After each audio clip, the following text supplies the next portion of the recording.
한국이 경제교육이 좀 부족하다는 거였어요. 경제교육의 기본은 뭐냐면은 내가 돈을 관리하는 법이거든요. 돈을 관리하는 법을 익히지 못하고 성인이 된다. 지금 한국이 왜 이렇게 돈을 못 모으는가? 기본적으로 소비 수준이 너무 높아요. 해외여행 이야기를 좀 드려요. 대기업을 다닌다, 소득이 되신다라고 하면 해외여행을 가는 걸 너무 당연시 여기세요. 거기다가 평소에 생활비, 여기에다가 아이가 생기면 교육비가 있어요. 이 세 가지가 정말 높아요. 안녕하세요. 저는 이제 10년차 민영사 전문 변호사 또는 이제 이혼 변호사로 일을 하고 있는 박종경 변호사라고 하고요. 제가 이제 개인적으로 이제 인생 컨닝 이제 박종경 변호사라는 유튜브 한 10만 정도, 구독자 10만 정도 되는 채널을 운영하고 있습니다. 왜 많은 사람들이 월급을 받는데도 돈이 없다고 하는 걸까요? 이게 냉정하게 말씀을 드릴 수밖에 없는데, 저는 사실은 이제 돈이 모이지 않는 이유에 대해서는 이제 소비의 문제로 둡니다. 이제 아주 예외적인 케이스들이 있어요. 뭐 예를 들면 부모님께서 편찮으셔서 뭐 병원비로 아니면 또 간병비로 이렇게 많은 비용을 지출을 하셔야 된다거나, 아니면은 기본적으로 이제 워낙에 이제 뭐 몸이 좀 불편하셔서 이렇게 되셔서 아예 일을 하실 수 없는, 그러니까 이런 상황들을 제외한다면은 대다수는 소비의 문제라고 저희가 생각을 많이 하고 있고요. 그 소비를 계속해서 너무 무의식적으로 그냥 자연스럽게 하고 있다 보니까 내가 실제로 소비를 많이 하고 있음을 인지하지 못하고 계신 분들이 굉장히 많아요. 그러다 보니까 이제 좀 돈이 모이지 않는다, 이렇게 얘기를 하시는 분들이 좀 많은 것 같습니다. 저는 그래서 항상 이 비유를 드려요. 저희가 주 5일제로 이제 하루에 8시간 정도 근무를 하시면 이제 40시간 정도 지금 근무를 하는 상황이죠. 물론 이제 뭐 근로 시간이 좀 더 있으신 분도 있을 거고 좀 줄어드시는 분들도 있을 텐데, 기본적으로 이제 우리가 최저 시급을 기준으로 그냥 10,000원으로 산정을 할게요. 그러면 저희가 그 노동법에 상에서 한 달에 근로 시간을 209시간으로 보거든요. 주휴수당까지 해서. 그러면 209만 원이 됩니다. 근데 209만 원에서 예를 들면 뭐 사대보험이나 뭐 세금 같은 거를 납부하시게 되겠죠. 그러면 좀 줄어서 뭐 한 190에서 200만 원 정도 되는 경우가 일반적이에요. 그러면 내가 근무만 제대로 한다면, 그러니까 실직 상태가 아니라고 하면은 한 200만 원 정도의 소득을 올리시고 계실 가능성이 높은데, 물론 이제 서울 기준으로 뭐 월세가 높다, 뭐 아니면 여러 가지 이야기를 많이 하세요. 그리고 이제 어떻게 그러면 이제 뭐 숨만 쉬고 살라는 거냐, 뭐 이런 얘기를 많이 하시기는 하거든요. 근데 이제 저는 솔직히 이렇게 말씀드리는 거예요. 50대가 넘어서 진짜로 숨만 쉬고 사시지 않으려면 지금 모아야 된다. 그러니까 이제 이거를 꼭 하셔야 되고, 제가 늘 저희 채널하고 이제 제가 이제 책에서도 많이 강조를 했지만 무조건 저축률 50% 이상은 되셔야 된다. 그러니까 그 얘기를 꼭 드려요. 그래서 내가 200만 원 모으면 당연히 100만 원으로 생활을 하셔야 되는 거예요. 근데 뭐 서울에서 주거지를 구하시는데 좀 어렵다, 뭐 여러 가지 이유를 말씀하시는데, 그럼 정말 냉정하게는 서울에서 구하시면 안 되는 거죠, 집을. 예를 들면 저도 실제로 그랬지만 저희 첫 그 신혼집이 이제 그 모 신도시였어요. 제가 정확한 표현 안 할게요. 왜냐면 그분들에게 신뢰될 수 있으니까. 근데 거기서 어떻게 했냐면, 그때 당시에 저희는 이제 그때 이제 부부가 됐을 때 전세 이자가 한 70만 원 정도 가량 나갔습니다. 그러니까 저희는 사실 전문직 부부거든요. 근데 전문직 부부인데도 소위 말하는 썩빌, 이제 썩은 빌라라든지 아니면은 조금 이제 전세로 조금 저금리로 받으실 수 있는 분들은 뭐 요즘에 좀 대출 문제가 있긴 하지만 그런 데서 받으셔서 사시는 게 맞고요. 그리고 지하철이 좀 불편합니다. 솔직히 저도 알고 있지만 이 지하철을 타고서 조금 외곽으로 나갈 수 있는 곳 세서 구하신다고 하면은 많이 월세나 이제 주거비를 좀 절약을 하실 수 있다고 생각을 해요. 이제 그렇게 하면서 저희는 2인 가구인데도 그렇게 했단 말이죠. 그러면은 이제 기본적으로 뭐 주거비, 아주 기본적으로 드는 비용은 무조건 줄여주셔야 되고, 그 다음에 이제 식비가 되는데, 이제 식비와 관련해서는 당연히 제가 늘 강조하는데 배달시키지 마라. 그러니까 이제 절대로 배달시키면 그 돈을 모을 수가 없어요. 절대 모을 수 없거든요. 그러니까 배달이 아니라 재료를 사셔서 사실은 요리를 해서 드시는 게 맞다. 특히 이제 최저 시급 정도를 받으시면 한 200만 원 정도 소득을 올리시는 분들의 경우에는 절대로 배달시키시면 안 돼요. 그러니까 내가 뭐 파, 양파, 마늘 같은 거를 뭐 쿠땡, 뭐 등등해서 이제 주문을 하시고요. 이걸 가지고 양념을 어느 정도 만드셔서 조리를 해서 드시는 거 이외에는 사실은 이제 저축률 50%를 달성할 수 있는 방법이 없습니다. 근데 이거를 꼭 하셔야 됩니다. 이게 이제 꼭 하셔야 되고, 그래야지 40대, 50대가 돼서 이제 조금 훨씬 더 편하게 사실 수 있다는 말씀은 장담 못 드리지만 적어도 궁핍해서 걱정하지는 않는 그런 삶을 살 수가 있다. 이렇게 강조를 많이 하고 있습니다. 돈을 아껴야 되는 시점은 언제부터라고 보시나요? 어리면 어릴수록 좋다. 이게 제가 이제 농담이 아니라 좀 이게 진짜인데, 제가 좀 사실 제 영상이나 제 책에서 좀 강조했던 부분이 한국이 경제교육이 좀 부족하다는 거였어요. 그래서 이 경제교육의 기본은 뭐냐면은 내가 돈을 관리하는 법이거든요. 이 돈을 관리하는 법을 익히지 못하고 성인이 된다. 지금 한국이. 그래서 많은 제가 20대 초반에 이제 멘토링도 하면서 진행을 하면서 많이 느끼는 게 돈에 대해서 관리하는 개념이 없어요. 그러니까 예를 들면 어떤 분은 또 저축은 잘하는데 불리는 개념이 없고요. 어떤 분들은 돈은 많이 버시는데 저축하는 개념이 없으세요. 그래서 이제 이런 기본적인 교육이 너무 지금 안 돼 있는 부분들이 있고, 이거는 이제 사실은 약간의 이제 부모 교육의 문제가 있어요. 이게 왜 그러냐면 어릴 때부터 내가 지출을 통제할 수 있고 관리할 수 있게끔 돈을 다루는 경험을 많이 하게 해줘야 되거든요. 근데 지금은 어떻게 하냐면 대다수의 부모님들이 카드를 주세요, 그냥. 그러니까 카드를 주셔서 카드를 그냥 결제하게끔 해버리니까 내가 정확하게 돈이 얼마가 들어있고 이걸 어떻게 관리해야 되고, 그러니까 이런 경험을 못 하는 거죠. 그래서 제가 유대인들 경제교육 관련 책이나 여러 가지 논문 같은 거를 보면은 대다수가 지적하는 게 뭐냐면 처음부터 돈을 공짜로 주면 안 된다는 거예요. 돈을 공짜로 주면 안 되고, 이 돈을 공짜로 주면 이거에 대한 가치를 느끼지 못하고 관리하는 법을 배울 수가 없게 된다. 그래서 이 부분은 이제 공짜로 주면 안 되고, 특히 여기서 좀 중요한 게 타인에게 기여할 때만 돈을 줍니다. 그러니까 예를 들면 나를 위해서 공부하면 뭐 이런 거 있죠. 예를 들면 너 시험 성적 얼마 나오면 돈 얼마 줄게, 용돈 얼마 줄게, 뭐 선물 사줄게, 이런 거 하시면 안 된다는 거예요. 그러니까 주로 내가 예를 들면 가족을 위해서 일을 했거나 뭐 설거지를 했다거나 청소를 했다거나 이럴 때만 돈을 주는 거고, 그렇게 해서 그 돈을 가지고 실제로 이 중에 일부분은 봉사, 그러니까 타인을 위해서 쓰라고 합니다. 그러니까 이런 개념을 계속해서 갖춰야지 내가 돈을 어떤 식으로 해서 얻을 수 있는가, 그리고 어떤 식으로 써야지 의미가 있고, 또 실제로 이게 여러 가지 어떤 연대의식이나 사업을 하는데도 많은 경험이 되거든요. 이런 부분을 어릴 때부터 많이 강조해주고 어릴 때부터 교육을 시키려고 노력을 합니다. 이게 문화로 어느 정도 잡혀져 있기 때문에 한국이 사실 조금 이런 부분이 부족하다 보니까 돈을 관리하는 방법에 대해서 잘 모르시는 분들이 많다. 그래서 이게 이제 지금 경향성이 점점 심해지고 보통 그 양극화가 좀 심해지는 이유 중에 하나라고 저는 생각을 하고 있어요. 돈이 많은 집안일수록 돈을 중요하게 여기고 이거에 대한 교육을 확실하게 시킨다. 돈을 많이 벌고 적게 쓰자는 말이 당연함에도 왜 대부분 못 지킬까요? 거의 그냥 제가 한번 이혼 소송 예를 들면서 한번 말씀드릴게요. 보통 이혼 이제 상담을 오시면 이제 자산 상태를 서로 공유를 합니다. 그리고 이혼 소송을 하게 되면 서로의 재산 분할 명세표, 그러니까 재산 명세표를 쓰게 돼요. 적극 재산, 소극 재산 이래가지고 이렇게 이제 양측이 재산을 제출을 합니다. 물론 숨기시는 분들도 있어요. 이제 그런 소송을 해서 알아내야 되는데, 이제 이렇게 해서 소송에 들어갔을 때 이게 딱 보면 느낀 게 뭐냐면 한국의 많은 부부들이 부모님이 증여하거나 부모님이 초반에 어떤 도와준 재산 정도만 일구고 있지 실제로 많이 못 모으시는 분들이 많다는 걸 많이 깨닫게 됐어요. 그래서 이제 이거를 보니까 느낀 게 딱 뭐냐면, 저희가 이제 이혼 소송을 하면 카드 관련 사용 내역도 보게 되고요. 또 계좌의 입출금 내역을 보게 돼요. 그래서 어떤 식으로 돈 소비하시는지를 많이 보게 되는데, 이제 이거를 보다 보면 느껴지는 게 있는 거죠. 왜 이렇게 돈을 못 모으는가? 기본적으로 소비 수준이 너무 높아요. 특히 제가 사실은 이제 해외여행 이야기를 좀 드려요. 사실은 한국의 경우에는 지금 이제 뭐 대기업을 좀 다닌다, 소득이 좀 되신다라고 하면 이 해외여행을 가는 걸 너무 당연시 여기세요. 거기다가 평소에 내가 생활비, 그리고 여기에다가 또 플러스가 아이가 생기면 교육비가 있어요.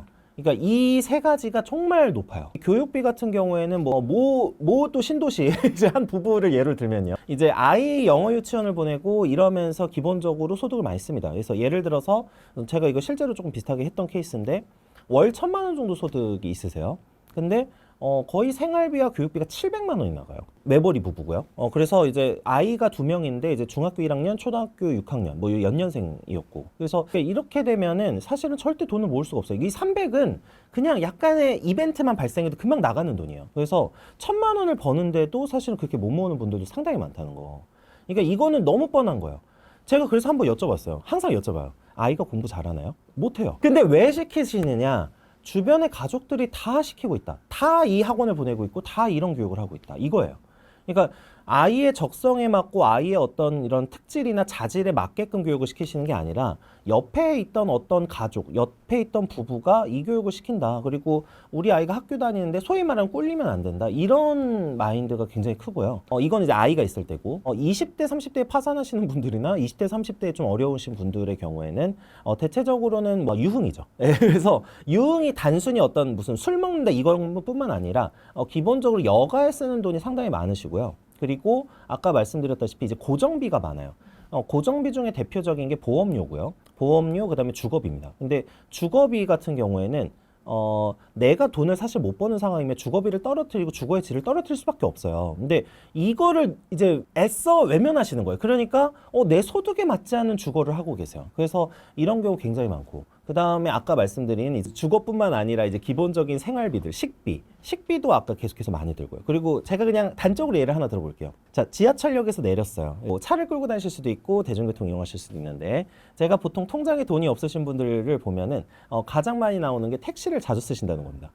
그래서 차라리 차를 쓰시는 게 난데 아시겠지만 이제 서울에서는 주차가 정말 쉽지 않고 주차비도 많이 들고 하니까 이제 대중교통 이용하시는 분들이 꽤 있고, 출퇴근할 때 대중교통 많이 이용하시잖아요. 저도 그렇습니다. 근데 대중교통을 이용하고 나서 출구에 나와서 거기서 직장까지 택시를 탑니다. 제가 이런 분들 진짜 많이 봤어요. 그러면 이제 기본 요금 나와요. 그냥 당연히 기본 요금 나오는데 이거를 매일 한다고 생각을 해보세요. 그러면 보통 뭐 5,000원, 6,000원 나온다고 가정하면, 5,000원 나온다고 가정하면 처음에 출근 때 5,000원, 그리고 한 20일 정도 근무하니까 아니 10만 원이 고정비로 나가는 거죠.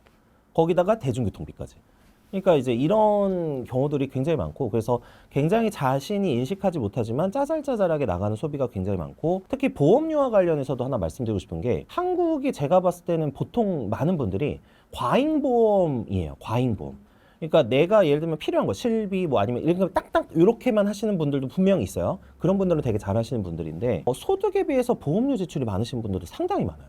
예, 그래서 아니 이거가 무슨 저축성 자산도 아니고, 이게 사실은 보험료가 물론 좀 쌓이는 보험도 있죠. 근데 아시겠지만 이거는 쌓이는 보험이나 이런 뭐 연금식이나 적금식의 이런 뭐 변액보험이나 뭐 이런 보험들은 그냥 투자 쪽으로 가는 게 맞아요. 차라리 그 돈을 투자해 쓰시는 게 맞는데, 이런 보험료에 많이 쓰시면서 이렇게 지출을 많이 하시는 분들도 분명히 있어요. 그래서 이런 거를 이제 자기가 가계부를 보면서 또는 이제 내 지출을 보면서, 보통 요즘에 지출 앱 같은 거 있거든요. 자동으로 정리해 주는 거, 카드나 뭐 이런 거, 계좌이체, 이런 거를 좀 보시면서 확실히 정리하실 분들은 정리를 하셔야 된다. 그리고 절대로 이거는 이제 제가 좀 좋아하시는 분이 이제 지금은 돌아가셨는데 찰리먼거라는 분이 있는데, 찰리먼거가 항상 강조한 게 행복의 비결은 내가 버는 것보다 적게 쓰는 거예요 라는 거예요. 그래야 마음의 안정이 오고요. 실제로 마음의 안정이 와요. 그래야 이제 돈이 쌓여가는 걸 보면서 마음의 안정이 오고요. 그러니까 이런 부분을 항상 강조해야 되고, 소비를 통해서 일시적으로 욕망을 충족시키는 거는 사실 보험도 어떻게 보면 공포거든요. 그러니까 내가 미래에 잘못됐을 것, 그러니까 잘못될 것을 미리 대비하기 위해서 하는 거잖아요. 그러니까 원래 보험에서의 본질은 공포 마케팅이란 말이죠. 그러니까 이 공포 마케팅이라는 것도 사실은 인간의 어떤 고통 회피 욕망, 이런 손실 회피 욕망 같은 게 작용을 하는 거예요. 나의 욕망 상태나 나의 감정 상태가 되게 많이 좀 작용을 하기 때문에, 이런 부분을 잘 감안하셔서 이게 내가 좀 이성적으로 판단해서 소비하고 있는 건지, 아니면 내가 본능이나 감정에 따라 소비하고 있는 건지를, 이런 상품 같은 걸 비교하시면서 없애야 될 건 없애시고, 이렇게 해야 아까 말씀드린 저축률을 좀 높일 수가 있다. 이 말씀 많이 드립니다. 많은 사람들이 돈을 모으기 위해 하는 노력 중 잘못된 것이 있나요? 일단은 저는 이제 경제관념 관련해서 좀 얘기를 드리고 싶어요. 그 말씀 드릴 때, 기본적으로 지금 한국도 그렇고 미국도 그렇고 통화량이 계속해서 풀리고 있죠. 그러면 이 통화량이 풀리면 내 돈의 가치는 떨어집니다. 그래서 단순 예금이나 적금만으로는 한계가 있어요. 근데 제가 이제 초반에는 강조를 해요. 왜 그러냐면 돈을 모으는데 습관이 드는 데까지 시간이 걸려요. 그래서 초반에는 이제 그걸 하시라고 하는 거예요. 뭐 적금 같은 거를. 그런데 왜 이거를 못 하시는 분들이 있느냐? 처음에 예를 들면 주식을 막 넣으세요. 돈을 모으시면서. 근데 주식이 떨어져요. 예를 들면. 그러면 돈 모으는 맛을 잃어버려요. 그래서 초반 정도 제가 봤을 때는 1,000에서 2,000만 원 정도까지 레벨. 그러니까 초반에 보통 200만 원 소득을 기준으로 하면요. 100만 원 정도 모으신다고 가정하면 딱 10달 걸리잖아요. 1,000만 원. 10달에서 한 1년 정도까지는 적금으로 일단 넣으시고, 그 다음부터는 그래도 확실히 투자 공부를 하시면서 하시는 게 맞다고 생각을 해요. 그렇게 하면서 1억을 쌓아가도 된다. 근데 조금 좀 불안한데? 이런 느낌이 드신다고 하면 억지로 하실 필요는 없어요. 근데 적어도 수천만 원에서 1억 레벨까지는 일단은 모으는 경험을 하면서 이걸로 좀 즐거움을 느끼셔야 돼요. 내가 막 돈이 좀 쌓여가네, 이런 느낌이 드셔야 이게 장기적으로 이제 습관이 변화하면서, 그리고 생각이 변화하면서 좀 모을 수 있다고 생각을 하고요. 그 다음에는 당연히 투자 공부를 하시긴 해야 돼요. 이게 이제 투자 공부를 안 하신다는 거는 인플레이션의 피해자가 될 수밖에 없어요. 그래서 지금 요즘에 이제 많은 논의가 나오는 게 뭐 신용화폐가 이제 무너질 거다, 뭐 이런 논의도 나오고, 또 실제로 역사에서도 그랬어요. 제가 원래 본 전공은 그 이공계 쪽인데 제가 이중 전공으로 역사를 했었거든요. 그래서 역사 공부를 하다 보면은 이제 수많은 흥망성쇠를 봐요. 근데 흥망성쇠에서 대표적으로 나오는 모습들이 그 경제가 붕괴하는 모습들인데, 그리고 보통 뭐 1차 세계대전, 2차 세계대전 같은 경우에도 대부분의 원인을 경제 불황이나 경제 공황에 지적을 해요. 그래서 이제 그 상황들을 보면, 예를 들면 이제 1929년에 대공황이 터졌을 때 그때 상황들을 보면은 누가 승자가 됐었느냐. 내가 금을 들고 있거나 이제 돈을 들고 있긴 한데 폭락을 대비해서 항상 리스크 헤지나 안전을 좀 추구해쳤던 분들이 최종적으로는 승자가 됐어요. 최종적으로는.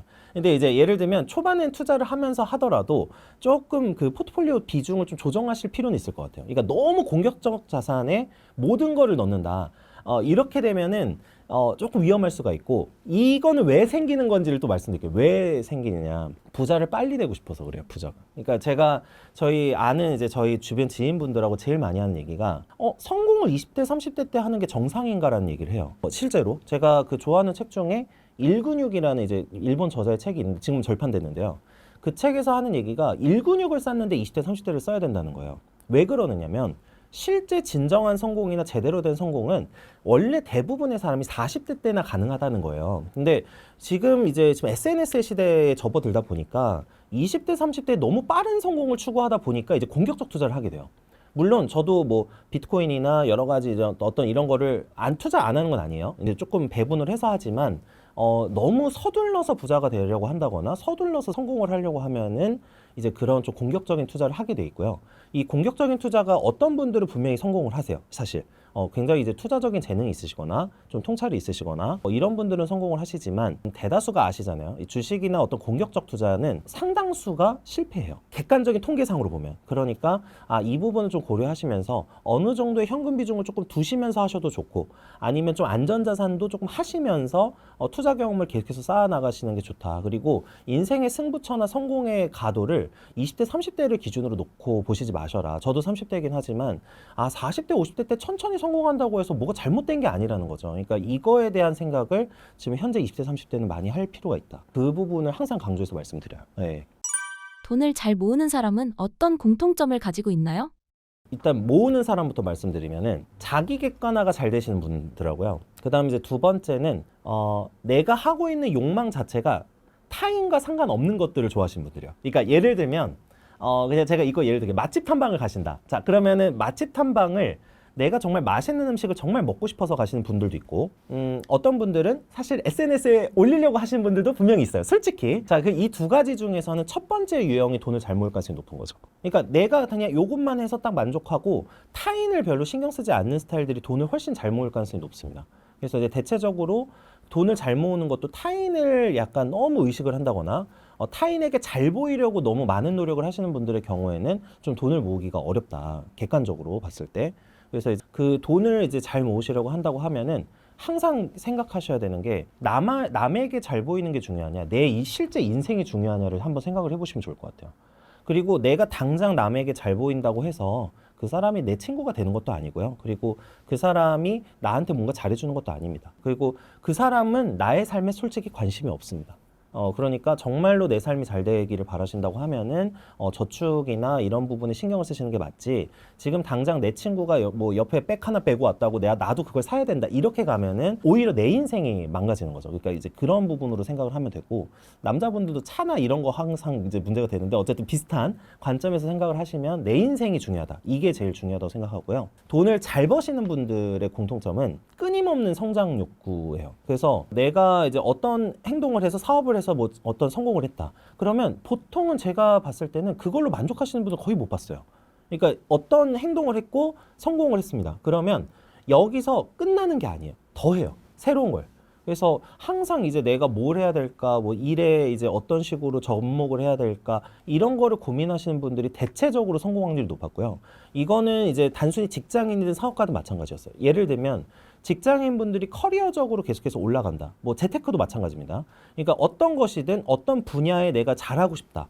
그리고 이거에 대해서 계속해서 노력을 투입하고 계속해서 변화해보고 새로운 시도를 해보고, 이거가 굉장히 중요하고, 저는 이걸 이제 성장 욕구라고 해석을 해요. 그래서 전날보다는 오늘보다는 내일이 좀 나은 삶을 계속해서 꿈꾸시는 분들이 그렇게 하고, 일단은 기본적으로 제 주변에서 단기간에 성공하지 않고 꾸준히 해서 올라가신 분들의 공통적인 특징은 근면성실이다. 그래서 제 주변도 오늘도 이 얘기 아침에 하다 왔는데 다른 대표님하고 오늘도 이제 일을 하고 있어요. 지금 휴가를 많이 가는 시즌이에요. 제 촬영하는 시점이. 근데 대체적으로 제 주변에서 잘 되고 있으신 분들은 정말 휴가 기간 없이 몇 년 동안을 매일 일하신 분들이 많아요. 사실은. 듣기 싫은 소리일 수 분명히 있습니다. 저도 알고 있습니다. 알고 있지만 그게 제 진실이에요. 제 주변에서 보는 진실이에요. 그래서 조금 휴식보다는 끊임없는 노력이나 끊임없는 어떤 업무, 일에 대한 고민 이런 걸 하시는 분들이 확실히 돈을 잘 버실 가능성이 높다. 이렇게 말씀 좀 드리고 싶어요.